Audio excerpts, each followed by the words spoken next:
લીલિયા મોટા ખાતે ભવ્ય શોભાયાત્રાનું આયોજન. લીલિયા મોટા ખાતે આજ રોજ ધાર્મિક અને ભક્તિમય માહોલ વચ્ચે ભવ્ય શોભાયાત્રાનું આયોજન કરવામાં આવ્યું હતું. આ શોભાયાત્રા લીલિયા રામજી મંદિરથી પ્રારંભ થઈ હતી અને ગામના નવલી બજાર સહિત મુખ્ય માર્ગો પરથી પસાર થઈ ફરી રામજી મંદિર ખાતે પૂર્ણ થઈ હતી. સમગ્ર યાત્રા દરમિયાન ભક્તિગીતો, જયઘોષ અને શ્રદ્ધાળુઓના ઉત્સાહથી વાતાવરણ ગુંજી ઉઠ્યું હતું. આ પ્રસંગે મુખ્ય મહેમાન તરીકે લીલિયા સાવરકુંડલાના ધારાસભ્ય શ્રી મહેશભાઈ કસવાલા હાજર રહ્યા હતા. ઉપરાંત લીલિયા ભાજપની ટીમ, આમ આદમી પાર્ટીના લીલિયા તાલુકાની ટીમ તથા લીલિયા કોંગ્રેસના પ્રમુખ સાથે કોંગ્રેસની ટીમ પણ ઉપસ્થિત રહી હતી. શોભાયાત્રામાં ગામના આગેવાનો તેમજ મોટી સંખ્યામાં ગામજનો જોડાયા હતા, જેને કારણે સમગ્ર કાર્યક્રમ ભવ્ય અને યાદગાર બની રહ્યો હતો. કાર્યક્રમ દરમિયાન કાયદો અને વ્યવસ્થા જળવાઈ રહે તે માટે લીલિયા પોલીસ સ્ટેશનના ઇન્ચાર્જ એમડી સારુકે સાહેબના માર્ગદર્શન મુજબ તથા પીએસઆઈ વાયએમ જાડેજાના નેતૃત્વ હેઠળ પોલીસ ટીમ દ્વારા ચુસ્ત બંદોબસ્ત ગોઠવવામાં આવ્યો હતો. સાથે જ જીઆરડીની બહેનો તથા હોમગાર્ડ સ્ટાફ પણ બંદોબસ્તમાં ઉપસ્થિત રહી મહત્વપૂર્ણ સહયોગ આપ્યો હતો. અંતે રામજી મંદિર ખાતે આરતી સાથે કાર્યક્રમ પૂર્ણ કરવામાં આવ્યો હતો. ભારત સ્વરાજ ન્યૂઝ સાથે રિપોર્ટર અનિલ વાળા, લીલિયા મોટા.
મિતુલ દાદા, પહેલાં આપનું આજે કાર્ય કરો છો, કેટલા વર્ષથી કરો છો અને ક્યાં ક્યાં આપણે તહેવારોની અંદર હિન્દુ ધર્મમાં આવતા કાર્ય પ્રસંગો કરો છો, શું આમાં કરો છો કાર્ય? જય શ્રી રામ. આપના ચેનલના માધ્યમ દ્વારા આજે રામનવમી જન્મોત્સવના ઉપલક્ષમાં લીલિયા રામજી મંદિરથી જે અમારે રામજી ભગવાનની શોભાયાત્રા પસાર થાય છે એ બધા જ રામ ભક્તોને સેવાર્થે અમારે લીલિયા મોટા અમર ગ્રુપ આયોજિત અહીંયા ઠંડી લસ્સીનું વિતરણ કરવામાં આવે છે. હમણાં શોભાયાત્રા પસાર થશે, બધાને ઠંડી લસ્સી પીવડાવી અને રામ ભક્તોના અમે આશીર્વાદ લેવાના છીએ. આ અમારો સેવા યજ્ઞ અમર ગ્રુપ દ્વારા છેલ્લા 4 વર્ષથી શરૂ છે. એમાં રામ જન્મોત્સવ, કૃષ્ણ જન્મોત્સવ, વેલનાથ બાપુની જન્મજયંતિ અને પરશુરામ જયંતિની જે શોભાયાત્રા નીકળે છે એમાં અમારા અમર ગ્રુપ દ્વારા શરબતનું વિતરણ, લસ્સીનું વિતરણ, ઠંડા પાણીનું વિતરણ એ કરવામાં આવે છે. જય શ્રી રામ. જય જય શ્રી રામ.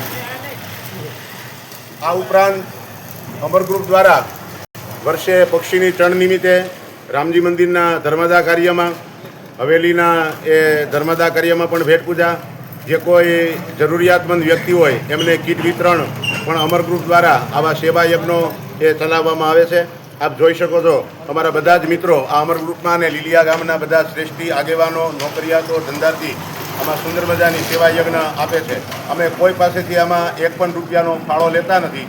અમારા અમર ગ્રુપ દ્વારા આ સ્વસંચાલિત આ અમારો સેવા યજ્ઞ છે. જય શ્રી રામ.